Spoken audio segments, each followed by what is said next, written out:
समय पूरी दुनिया को लग रहा था कि परमाणु बम पहले अमेरिका चलाएगा कि परमाणु बम पहले रूस चलाएगा। तो हम एक एक करके समझते हैं इसको। देखिए, क्यूबा जो है वो नॉर्थ अमेरिका के पास इस कैरेबियन देश में आता है। इस जगह, इस समुद्र को कैरेबियन समुद्र कहते हैं। तो यहां जो भी देश आते हैं कैरेबियन देश आते हैं। यहां पर एक देश है क्यूबा। यहां चीनी का उत्पादन बहुत अच्छा होता है, इसलिए इसे चीनी का कटोरा कहा जाता है। ये देश है आपका क्यूबा। देखिए, इस शेप में है क्यूबा। और यहाँ पर नेचुरल रिसोर्स बहुत ज़्यादा है, बड़ा सुंदर पर्यटक जगह है। वहाँ पर कॉफ़ी वगैरह का उत्पादन बहुत होता है, चीनी का उत्पादन होता है। यहाँ का सिगार यानी सिगरेट बहुत प्रसिद्ध है पूरी दुनिया में। ये सब चीज़ें बहुत प्रसिद्ध है। तो स्पेन से आया था कोलंबस।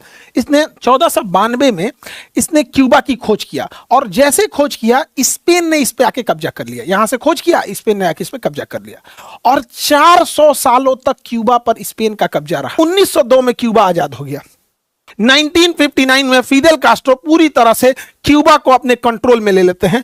अब जो क्यूबा कभी अमेरिका के इशारों पे चलता था, वह क्यूबा अब पूरी तरह स्वतंत्र था फिदेल कास्ट्रो के लिए। लेकिन अमेरिका फिदेल कास्ट्रो को पसंद नहीं करता था। अमेरिका ने कहा कि इसको हम लोग मिटा देंगे। तो अमेरिका फिदेल कास्ट्रो के पीछे पड़ गया, क्योंकि फिदेल कास्ट्रो कम्युनिस्ट था। कम्युनिस्ट में हर चीजें गवर्नमेंट कंट्रोल कर। ऑपरेशन मंगूज यानी नेवले वाला ऑपरेशन, और यह ऑपरेशन 1961 से चालू हुआ, 2 सालों तक चला। और यह ऑपरेशन में हर एक मानवता की चीजों को लांग दिया गया था। अमेरिका ने यहां मिसाइल लगाया कि रूस को मारेंगे, तो रूस ने क्यूबा में मिसाइल लगाया कि हम यहां मारेंगे। अब इन दोनों देशों में भयंकर हुआ। यहां पे John F Kennedy, Nikita Khrushchev, इन दोनों में भयंकर परमाणु युद्ध का खतरा मंडराने लगा। और इसी के लिए अमेरिका ने सोचा कि भैया रूस से लड़ना तो दिक्कत है, तो क्यों ना हम क्यूबा को ही ब्लॉक कर देते हैं। क्यूबा को चारों ओर से नौसेना लगा के अगर घेर देंगे तो क्यूबा फंस जाएगा। तो इसने क्या किया, क्यूबा को चारों ओर बड़ा लंबा घेरा लगाया, आउटर घेरा, फिर इनर घेरा, फिर इंटीरियर घेरा, चारों ओर से क्यूबा को घेर दिया नौसेना ब्लॉकेज लगा के कि कोई यहां नहीं आ पाएगा। तो भैया निकिता क्रुश्चेव, इसने कहा कि चाहे कितना भी नौसैनिक घेरा लगा हुआ हो, कितनी भी नौसैनिक जहाजें खड़ी हो, रूस की नौसेना और रूस की पनडुब्बियां क्यूबा की मदद करने के लिए जाएंगी। और इन्होंने आदेश दे दिया कि वहां पर रूस की पनडुब्बियां निकल चुकी हैं। अब पूरी दुनिया देख रही थी कि अगर रूस की पनडुब्बियां और अमेरिका की नौसेना अगर आमने सामने होती हैं तो युद्ध को कोई नहीं रोक सकता है।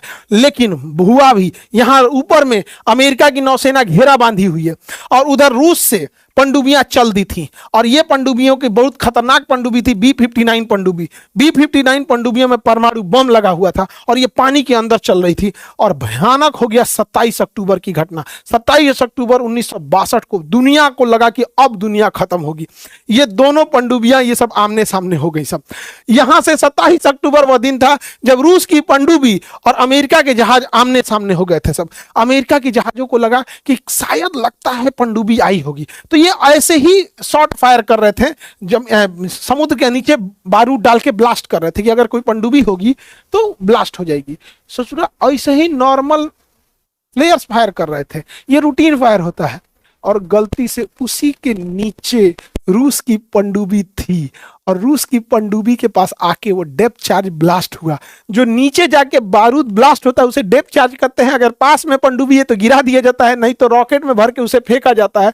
और जब ये जाते हैं तो पनडुब्बियों के पास जब ब्लास्ट करते हैं तो पनडुब्बी का स्ट्रक्चर फेल हो जाता है और डूबने का खतरा होता है। और हुआ भी वही, इस डेप्थ चार्ज के ब्लास्ट से रूस की B-59 पनडुब्बी का संपर्क टूट गया, मॉस्को से संपर्क टूट गया। अब ये कहीं से संपर्क ही नहीं कर पा रहे थे लोग, कोई सिग्नल भेज रहे थे, सारा सिग्नल वाला सिस्टम में काम कर दिया। अब जब ये मॉस्को से चले थे, रूस से चले थे, तो इन्हें सख्त निर्देश दिया गया था कि अगर संपर्क टूट जाएगा तो समझ जाना तुम्हारे ऊपर हमला हो गया है, सीधे परमाणु बम मार देना।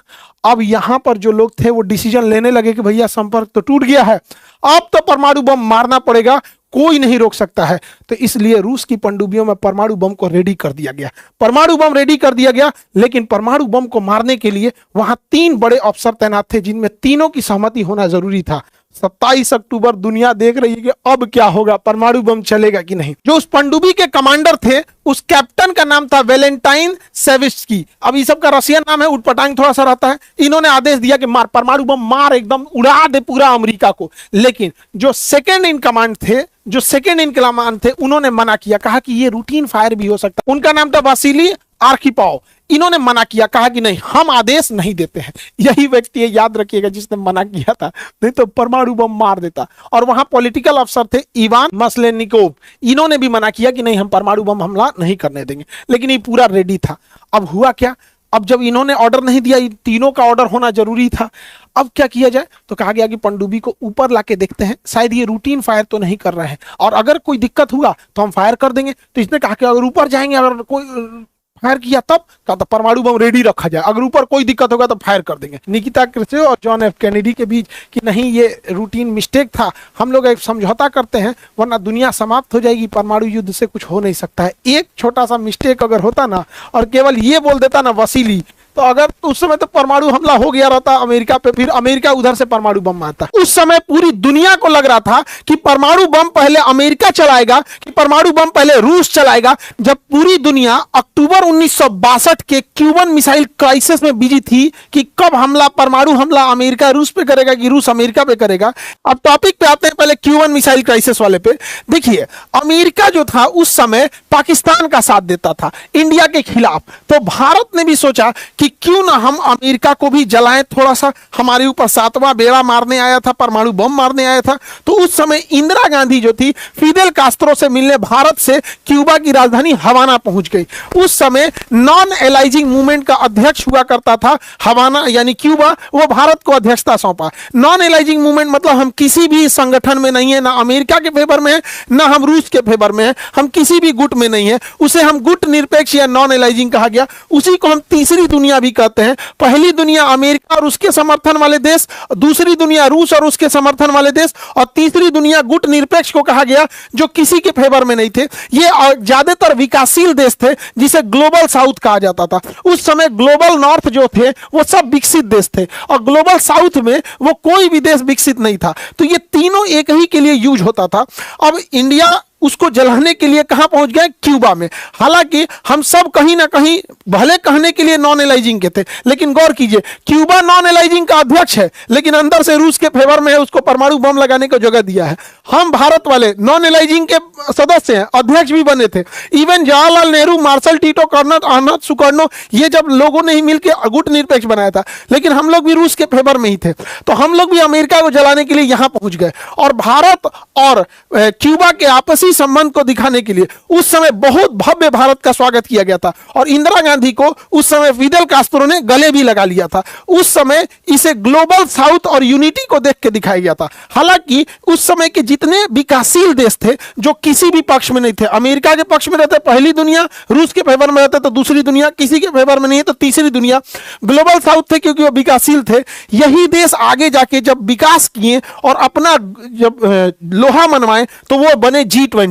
और इसमें भी जो बहुत तगड़े निकले वो निकले हैं ब्रिक्स। ये ब्रिक्स देश है, भारत इसका संस्थापक सदस्य है ब्रिक्स देशों में। अभी तो इसमें बहुत सारे सदस्य आ गए हैं ब्रिक्स देश। ये वही ब्रिक्स है जो अमेरिका की डॉलर की कबर न खोद दिया तो आप कहिएगा। अमेरिका की डॉलर की मोनोपोली अगर कोई खत्म करेगा तो ब्रिक्स देश और ये G20 जो आज से 25 साल 30 साल पहले कभी विकासशील देश तो कभी तीसरी दुनिया, कभी ग्लोबल साउथ तो कभी नॉन एलाइजिंग कहे जाते थे।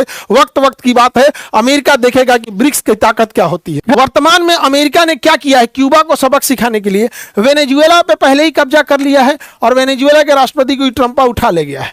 वेनेजुएला से ही पेट्रोल खरीदता था क्यूबा, अब क्यूबा के पास पेट्रोल की सप्लाई रुक गई है। और क्यूबा जो था अपना ज्यादातर बिजली पेट्रोलियम से बनाता था, भारत ज्यादातर कोयला और न्यूक्लियर पावर से बनाता है, लेकिन वो बिजली से, कोयला इससे बनाता था पेट्रोलियम से, तो उसका पेट्रोलियम भी गया और बिजली भी गया। अभी क्यूबा में ना पेट्रोल है ना बिजली है। अब सारी चीजें धीरे धीरे खत्म हो गई है वेनेजुएला के राष्ट्रपति के गिरफ्तार होने के बाद। जब डीजल ही नहीं है, पूरी सड़कें खाली है, कूड़ा उठाने वाला गाड़ी भी नहीं आ रही है, सब खाली है यहाँ पे। सबसे बड़ा दिक्कत क्या हो रहा है, हॉस्पिटल में, हॉस्पिटल का कोई भी मशीन, CT MRI, ब्लड जांच से लेके एक्सरे से लेके ऑपरेशन थिएटर जो हो गया यहाँ पर, ऑपरेशन थिएटर में बिना बिजली हॉस्पिटल चल ही नहीं सकता है। स्कूल बंद है, सब बंद है। क्यूबा में ब्लैकआउट हो चुका है, पूरी दुनिया देख रही है क्यूबा को क्या होगा। और पिछले 1.5 महीने से क्यूबा के पास न पेट्रोल है ना बिजली है। अमेरिका ने पूरी तरह से क्यूबा का ब्लॉकेज कर दिया क्योंकि बुढ़ऊ को अमेरिका क्यूबा की सरकार पसंद नहीं है। अब क्यूबा के पास पेट्रोल ही नहीं है। क्यूबा ने गुहार लगाया रूस से कि भैया हमको पेट्रोलियम भेजो, तो क्यूबा के लिए रवाना कर दिया है रूस। रूस अपना ऑयल टैंकर क्यूबा को रवाना कर दिया, ये 10 दिन बाद वहां पहुंचेगा। लेकिन रूस अब उतना ताकतवर रहा नहीं और अमेरिका ज्यादा ताकतवर हो गया। अगर अमेरिका इस जहाज को मार के गिरा देता है या इस जहाज को गिरफ्तार कर लेता है तो देखना होगा कि पुतिन क्या करेंगे, क्योंकि ये ट्रंपा तो पागल है, ये तो घमंड में पागल है। अब दुनिया किस साइड में जाएगी कोई ठीक नहीं है, कि अगर ये ज्यादा टॉर्चर करेंगे तो रूस उठा के एक परमाणु बम ईरान को थमा देगा और ईरान कहीं चला देगा। भाई तुम उसके पड़ोसी को टॉर्चर करोगे तो उसको क्या जाता है दे देने में। और पूरी दुनिया इसको देख रही है, वर्ल्ड लीडर ये देख रहे हैं। कोई इसको आतंकवाद कहेगा? कोई नहीं कहेगा।